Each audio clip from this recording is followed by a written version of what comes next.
लोगोफोर आङो दा बर' न'खराव फैबाय दा आङो मेन गेटआव फैबाय लोगोफोर मेन केन्डेलजोंनो हाबगोन बेबो बेवहाय मा साजायदों जोंहा दुलाराय बर' फरायसा आफादनि 57थि बोसोरारि जुथुमाया क'क्राझार जिल्लानि सिङाव थानाय दाङाखुथि गामि खाथियाव थानाय बड'फा फोथारावहाय जानो थांगासिनो दङ फैगौ नैबे मार्चनि 13, 14, 15, 16 सानब्रैनि हाबाफारिजों खुंफुंजागोन आरोखि ना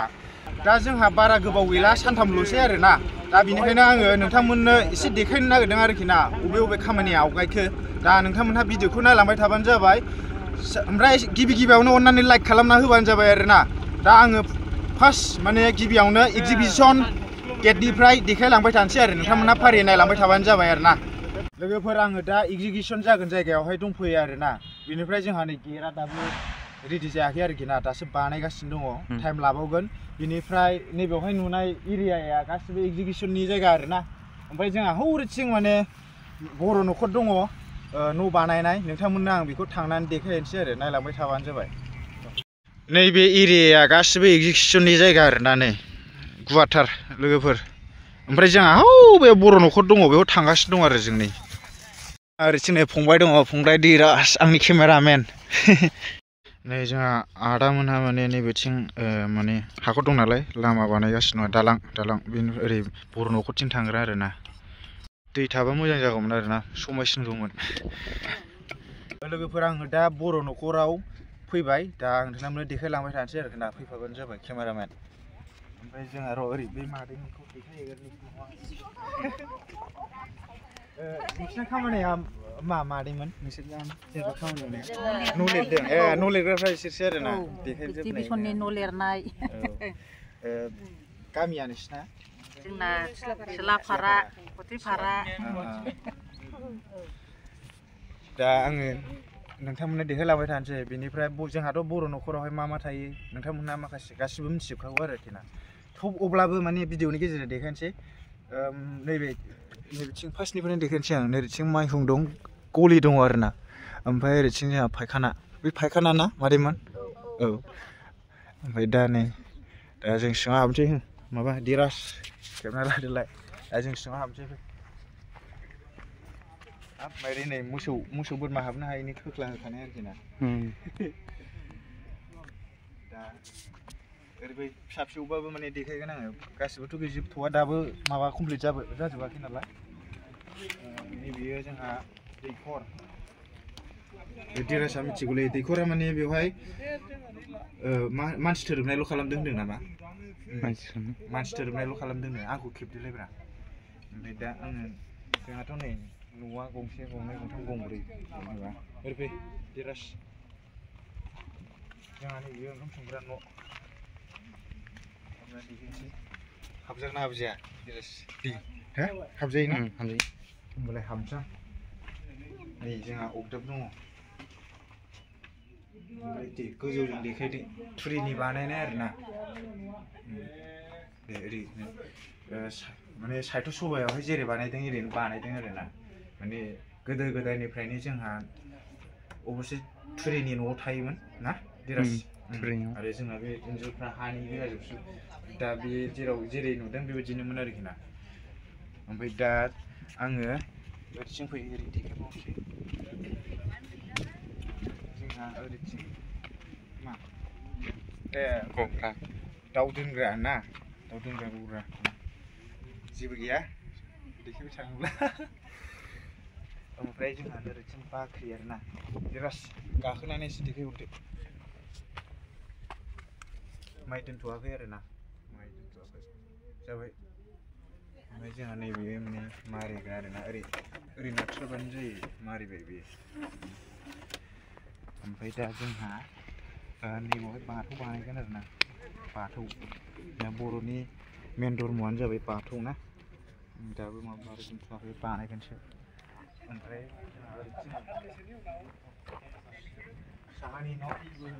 मा होनोमोनलाय बेखौ इसिं न' दाना देखायदो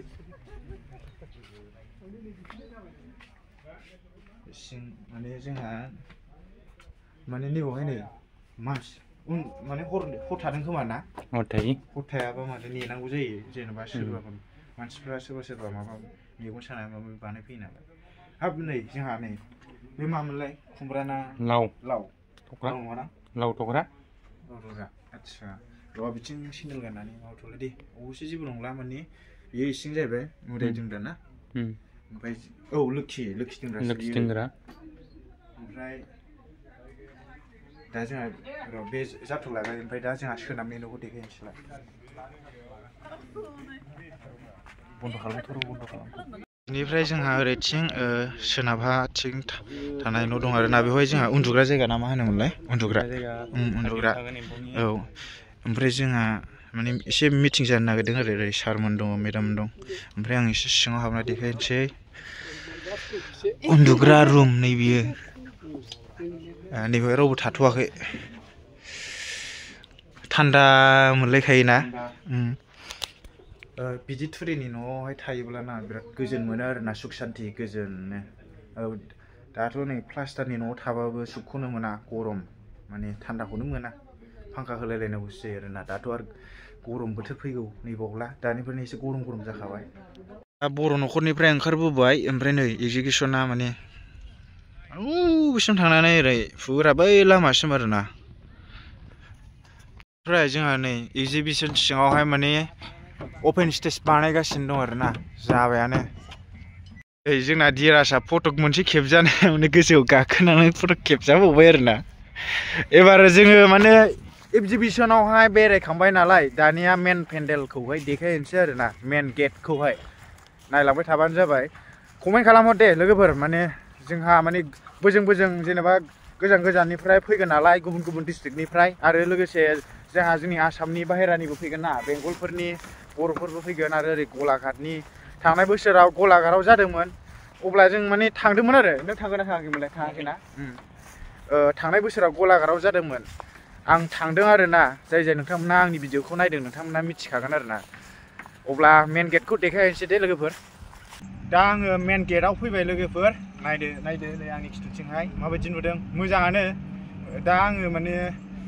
नोंथांमोननो एसे खाथियाव देखायनोसै आरो ओमफ्राय बेनि सिंजोंहाय मा दं मा गैया नोंथांमोन देखायनोसै मिटिं जाग्राया बिथिंनो ना दिरास औ बिथिंनो मेन केन्डेलाहाय बिथिंनो आरोना बानायगासिनो दङ 57थि बोसोरारि जुथुम्मा दुलाराय बर' फरायसा आफाद नायनानै लाग्रो नै ओमफ्राय जोंहा गेट बानायगासिनो दङ दाबो कमप्लिट जाथ'वाखै आरोना थ' दिरास ओमफ्राय गोजौआव माबाफोर होबावगोन नामा बे गेटनि गोजौआव साजायनो हागौ ना औ जों सिङाव हाबलांसै आराम्भ' जागासिनो मावगासिनो जोंहा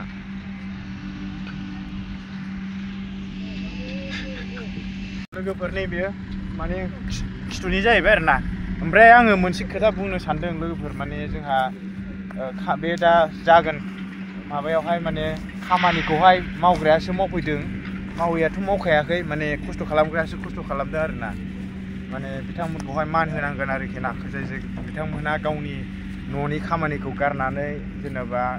बेवहाय बाहागो लाफैनानै माने खामानि मावनायाव हेफाजाब होदों बिथांमोनखौ मान होनांगोन मानो होनब्ला बिथांमोन बादि मावग्रा नङा गैयाब्ला माने दिनै बे खामानिया दासिमबो बिसे साक्सेस जानाय नङामोन आरोना खावसेयानो थांनाय नङामोन दा बेखौनो बुंबाय माने बिथांमोनखौ मान होयो आङो दा फै माने बेवहाय पुरा लांदां खालि जायगा नांगोन माने स्टेजआबो बिराद गिदिर जागोन ना दिरास औ लोब मानसि फैगोन नालाय गोजाननि आरो लोगोसे जोंहा लास्टआवहाय माने ब्रिटिश श'निखौ खोन्थानोसै आङो 16 तारिखआवहाय 16 मार्चआवहाय माने जोंहा आदा ओम प्रकाश फैगोन ना एक्टर बेनिफ्राय लोगोसे जोंहा सिंगारावहाय ब्रिटिश श'आवहाय जेसि नार्जारि दं मेन'का मेडाम दङ बिनिफ्राय सुलेखामोनबो दं बिनिफ्राय गौतममोन दङ गोबां दं आरोना नोंथांमोनहा माने चेनेलखौ साबस्क्राइब खालामनानै ला नायनो थाखाय आरोना दा जोंहा नै दिनै 9 तारिख 9, 10, 11, 12, 13 माने सानथामल'सै आरो बे हाबाफारिया जानो थाखाय ओमफ्राय लास्टआवहाय जोंहा सोर फैबावगोन सार अमित साहा ना औ आरो बिनिफ्राय जोंहा जोंनि बे बिटिआर गभर्नमेन्टनि माबा CM थाबाय जोंहा प्रमद बर' सार बिनिफ्राय जोंहा हेमन्त बिश्व शर्मा सार आसामनि CM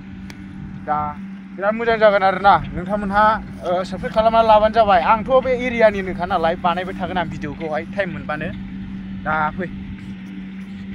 लोगोफोर आङो दा माने मेन केन्डेलावहाय सफैबाय लोगोफोरनि एरियाखौ नायदो जायगाखौ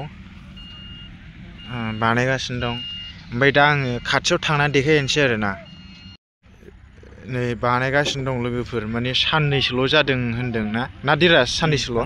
औ दिनैजों सानथाम जासिगोन नामा जोंजों सानथाम जासिगोन नै माबायदि बानायो गाखोनानै खाथियाव थाङासै जों एसे गिनानै थाबाय ओमफ्राय बे लहाया नै लोगोफोर आं खाथियाव दंना बे माबायदि नायनानै ला नै ओरा बेसेबा गिदिर आरो गिलिरबो आरोना बेसेबांबा गोलाव माने ट्राकजोंसो लाबोखानांगौखा बेखौ बुस्थुखौ ओमफ्राय नै दुरुङाबो बेसेबांबा गिदिर आरोना आंनि आसिनिफ्रायबो देरसिन बेयो नुवाखै दा गिदिरखा ओमफ्राय नैबेवहाय मा खालामनो नागिरदोंथाय जिखुनु जाया बिदि खालामदों आरोना ओमफ्राय हरैथिंबो बिदिनो जिखुनु जाया बेवहाय मा खालामो उनावहाय मिथिगोन आरोना आपडेट होबाय थागोन आं लोगोफोर बिनिफ्राय नै माने स्टेजनि गन गायगासिनो दं आरोना जा गोजौ माथो आयौ मानसिजों समान गोजौ माने बानायगासिनो गोजौआव माबायदि बेसेबां खस्थ' नंगौना नङा नोंथांमोना कमेन्टआव खोन्थाहर आरोना माने बोथोराबोथ' दा नै बारहुंखा फैसिगोन आरोना बारहुंखा अखा बेनिखायनो दा जेबो जानो हायैनि लहाखौनो होबाय आरोना लहाजों साबसिन ना माबा बारहुंखाफोर फैबा जेबो जानो हायोना औ ओमफ्राय जोङो दा हेलिकप्टार बाग्रा जायगाखौ नोंथांमोननो देखायहैदों दा देखायनो नागिरदों बानायगासिनो दंनो अबेथिं दे देराजथ' हेलिकप्टार बाग्राया बैयावसोनो बैयाव बै ट्रेक्टर गोनाङावहाय बेसेबांबा गोजानाव आं थांथ'ला जिखुनु जाया नै दा ओरैथिं आर्मि केम्प दङ आरोना ओरैथिं माने आर्मिफोर थाफैगोन लामायाथ' जा मोजां बानायबायलै लोगोफोर ओमफ्राय उनावहाय नै माइ गायनांगौ मानांगौआवसो बेयाव दालाय होगोन ना मागोन मिथिथ'वा ना आदसा ओरैथिं नै आर्मि केम्पआ दा जों ओरै लामाथिं थांसै मेन केन्डेला नुबाय दा लोगोफोर ओमफ्राय नैबेयो मा बुंनो हाथ'ला आरोना ओमफ्राय जोंहा ओरैथिं माइरं गुदाम सरि माबा मा होनोमोनलाय टेन्ट हाउस गुदाम बिनिफ्राय नैबेयावहाय माने मोनसे गेट दंबावो आरोना मेन केन्डेलजोंनो हाबगोन बेबो बेवहाय मा साजायदों नोंथांमोना नायनो हागोन नै बिराद समायना नुदों आरोना आं वेडिंगलाव होदों नालाय नै सान्द्रि ओमफ्राय मा होनोमोनलाय बेयो मा होनदोंमोनलाय संग्राय खादा बावदों खादा नै ओमफ्राय बेखौ औवाजों जा मोजां बानायदों माने फटक लानायावहाय बरिया जासिगोन आरोना लोगोफोर माने निसान होनायजों बिराद समायना नुदों आरोना लामाखौ बरियानो बेनिफ्राय लोगोफोर मोनसे खोथा आरोखि ना जोंनि ओरै एरियानि मानसिफोरा माने गोजाननिफ्राय बेवहाय मिटिं खोनासंफैनो फैगोन आरो लोगोसे जेनेबा गोजान जोंनि आसामनि बारैनि बर'फोरबो फैगोन आरोना ओमफ्राय बिसोरो माने 13 थारिखनि सिगांनो सफैनानै थागोन खोमा ना 13 थारिखआव ओमफ्राय दा बे गोजाननि मानसिफोर फैगोन नालाय आलासिफोर फैगोन ओमफ्राय बिसोरो जोंनि एरियाखौ नायगोन आरोखि ना जोंनि एरियायाव माने बिसिनि नोजोर गोलैगोन जोंनि जायगाया माबायदि जेनेबा जोंनि एरियानि मानसिफोरा माबायदि रायलायो माबायदि थायो बिनिफ्राय साब सिखोन नंगौना नङा स्टेन्डार्ड नंगौना नङा बिदिखौ नोजोर गोलैयो आरोखि ना ओंखायनो दा जोंनि एरिया नैबे दतमा एरियानि जोंनि रायजो राजाफ्रा बा सुबुंफोरा माने मोजाङै डिसिप्लिनै जेनेबा रुल बायदियै जेनेबा मा होनोमोनलाय रायलायनाय स्टाइल माबा स्टाइल आराम मोजाङै माबानांगौ आरोखि ना आंबो बारा नलेज गैया ना दिराज ना मा होनो दे नोंगौ माने गोजाननिफ्राय फैगोन नालाय माने नोजोर गोलैगोन आरोखि ना जोंनि एरियायाव माने जोङो साब सिखोन थानो रोङाब्ला जेनेबा रायलायनायफ्रा जानला मोनला रायलायोब्ला जोंखौ मा सानगोन ना मोजां साननाय नङा ओमफ्राय नै ओरैथिं बेरायफैदों मादैमोनहा आदसा दे औ नायनो फैनांगौ बिदिनो माने खाथिना बेरायफैदों आरोना ओमफ्राय जाय नोंथांमोना फैनो गोसो फैनो हागोन आरोना दाबो कमप्लिट जायाखै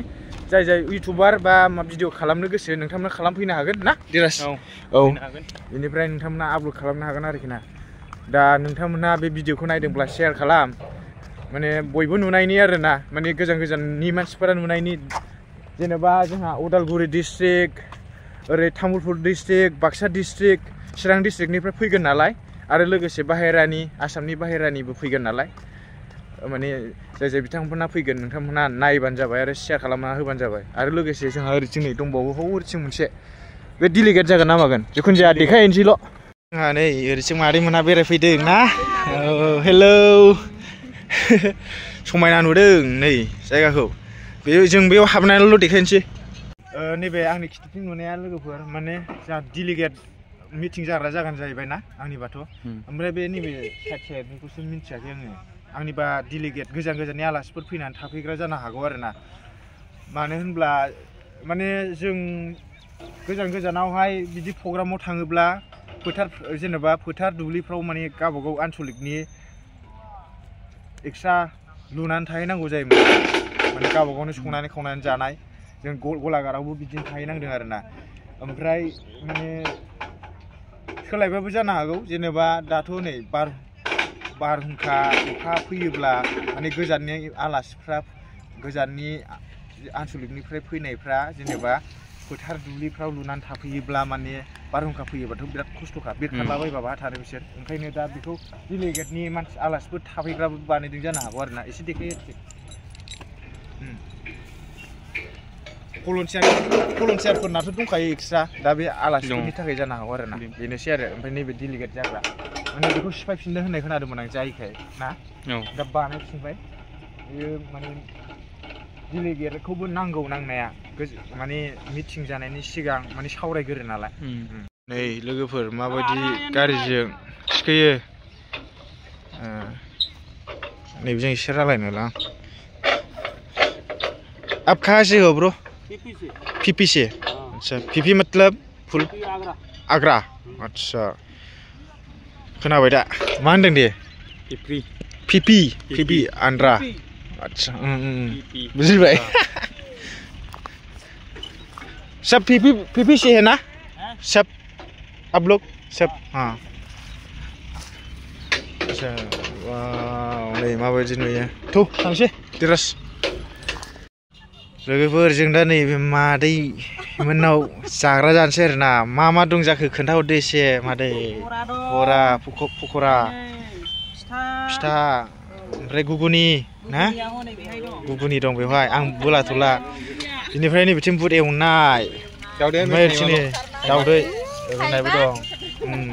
मोजां जाबाय दे ना नै मालाय लामा जिङावनो माने मानो बन्द' खालामनांसिगौसो गोथै जाबायसो ओमफ्राय होनबा बहा होनांगौ जाखो दखाना ए अबसे बेवहाय जिखुनु जाया आं मिथिला बेवहाय होनाया माने लेथ्रा जाजानो गिदों खोमा औ पार्किंफोर खालामा बे गारि पार्किंफोर औ सानबेसे जाखोमोन दखान होनाया दा औ 28 तारिखनिफ्राय होदों ओमफ्राय दिनै 9 याव होमबा 10 दिनसोआनो जाबाय आच्छा दे होमबा जों दा बरा ओमफ्राय गुगुनि जानोसै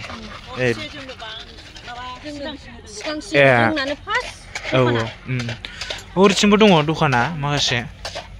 जासिगोन जोङो नै मादैमोननाव बरा ओमफ्राय गुगुनि जानानै थांसै दिरासा बिराद खालि बारा मोनजानो लुबैबावो खोमा ना फोरनि बेयो रिसेपसन कमिटि आरोना बानजाय आफाद ओमफ्राय जों दा नै दतमाजों थांसै बे लामाया ना दतमानिफ्राय दतमा कथिपारानिफ्राय ओरै केन्थिं गेलागुरि थाङो आरोना ओमफ्राय नैबे ओरैथिं मा होनो दाङारफुथि थांबाय ओरै सिदा लोगोफोर आङो भिडिअखौ बेखिनियाव फोजोबनोसै दे बेनिफ्राय नोंथांमोना माबायदि मोनखो कमेन्ट खालामहरदो आरोना ओमफ्राय अननानै जाय गोदान साबस्क्राइब खालामना होबानो जाबाय 20K साबस्क्राइबार जानायनि अननानै प्लिज लोगोफोर आं 20K साबस्क्राइबार जायोब्ला केक हागोन आरोना नोंथांमोननि थाखाय स्पेशल आरो दिराजमोनखौबो लाफागोन आङो 20K साबस्क्राइबार जायोबा आरोना अननानै खालामबानो जाबाय आरोना सापर्ट आरो नेक्स्ट भिडिअआव माबायदि भिडिअ नांगौ जोंहा प्रग्रामनि थाखाय आङो माने जानायनि सानसे सिगां प्रग्राम जानायनि सानसे सिगां फैनानै मोनसे भिडिअ खालामफैफिनबावगोन आरोना बेनिफ्राय गोजान गोजाननिफ्राय फैनाय आलासिफोरा आंखौ नुयोब्ला अननानै रायलायबानो जाबाय आरोना दा थेंक इउ सो माच दे लोगोफोर बाय